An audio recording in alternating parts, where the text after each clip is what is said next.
Marami ang natuwa nang sabay na mag-present ng award sina Richard Gutierrez at Gerald Anderson sa gabi ng parangal ng 51st Metro Manila Film Festival.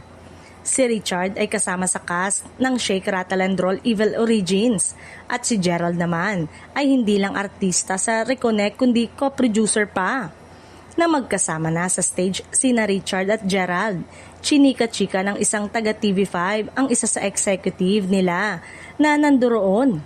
Nabanggit nito sa executive na sayang at ang tindi ng dating ni na Richard at Gerald at hindi nga mapapanood pa sa TV5 ang teleseryeng pagsasamahan ng mga ito sa March.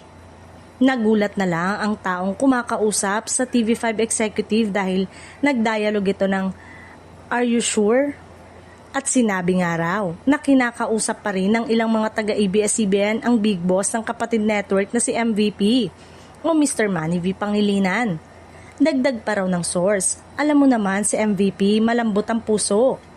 So posible nga na kaya na may iba pang shows ang ABS-CBN Studios na papapanood sa TV5 katulad ng serye ni na Richard at Gerald.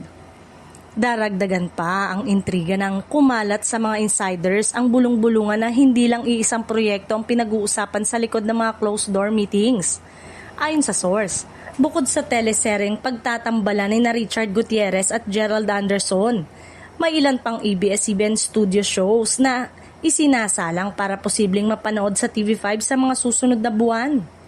May mga nagsasabing strategic move ito ng magkabilang kampo. ABS-CBN na patuloy na naghahanap ng mas malawak na free TV reach at TV5 naman na bukas sa mga proyektong may siguradong hatak sa ratings. Lalo na napatunayan ng mga dating kolaborasyon na malakas pa rin ang hatak ng kapamilya content sa masa. Sa huli, nananatiling palaisipan kung mauuwi ba ito sa isang opisyal na anunsyo o mananatiling chismis sa ngayon.